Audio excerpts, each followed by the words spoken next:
اور لشکر کا کمانڈر ہے امیر یزید، اور لشکر کا کمانڈر ہے امیر یزید، اور لشکر کا کمانڈر ہے امیر یزید۔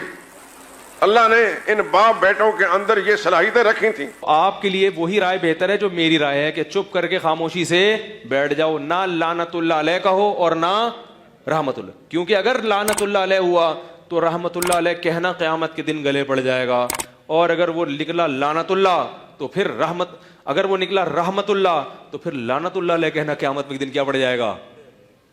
گلے۔ تو اس لیے بہتر ہے اجمالی بات کی جائے کہ جو بھی حضرت حسین کے قتل میں کربلا میں شریک تھا، کروڑہ لعنت اس کے اوپر، بس کون تھا ہمیں نہیں، مجھے نہیں پتا کم از کم،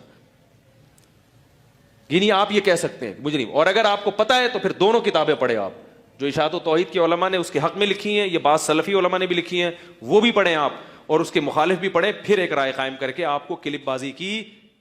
میرے بھائیوں اگر مان بھی لیا جائے کہ وہ قاتل ہے، فاسق و فاجر ہے، تو میرے بھائیوں ہماری دعائیں، میں اور آپ ہمیشہ یہ دعا نہیں کرتے اے اللہ سارے مسلمانوں کو معاف کر دے، کرتے ہیں کہ نہیں کرتے؟ تو اس میں یزید شامل ہوتا ہے کہ نہیں ہوتا؟ تو کتنے مسلمان ہیں جو کہتے ہیں اللہ مسلمانوں کو معاف کر دے؟ تو یزید بھی اس میں شامل ہو رہا ہے۔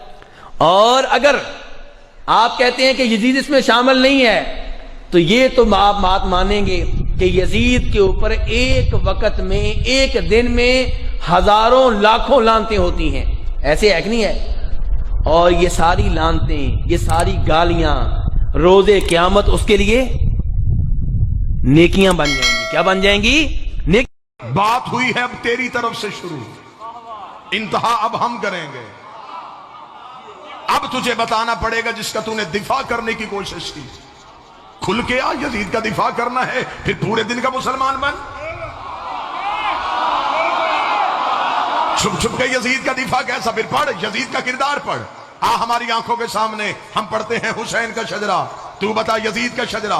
حسین 3 شبان کو مدینے میں بطول کے گھر قرآن بن کے نازل ہوا، یزید شام اور حمص کے درمیانی علاقہ تدمر میں حاکم شام کے گھر عذاب بن کے نازل ہوا۔ یزید کو پیدا ہوتے ہی گھٹی شراب کی دی گئی، حسین نے پیدا ہوتے ہی رسول کی زبان چوسی۔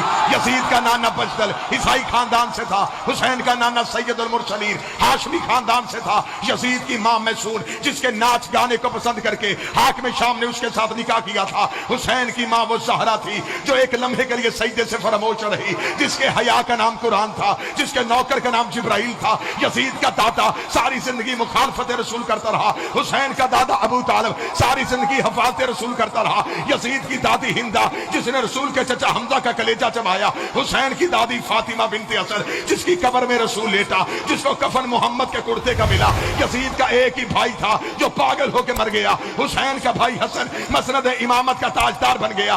یزید کا شجرہ خبیثہ تھا، حسین کا شجرہ طیبہ تھا۔ یزید فاسق تھا، میرا حسین روزے دار تھا۔ یزید فاجر تھا، حسین نمازی تھا۔ اس لیے 26 رجب کو ولید کے دربار میں کھڑے ہو کے حسین نے یہ جملہ کہا تھا، اور ولید لکھ یزید سے میں تیری بیعت کروں تو کروں کیسے؟ میرے بابے جیسا تیرا بابا نہیں، میرے دادے جیسا تیرا دادا نہیں، میری ماں جیسی تیری ماں نہیں، تجھ جیسا میں نہیں، مجھ جیسا تو نہیں۔ اپنے لاکھوں لے کے تو آ، اپنے 72 لے کے میں آتا ہوں، قیامت تک کے لیے ہر حلال زادے کو یہ کہنے پہ مجبور کروں گا، حسین زندہ باد ہے، یزید مردہ۔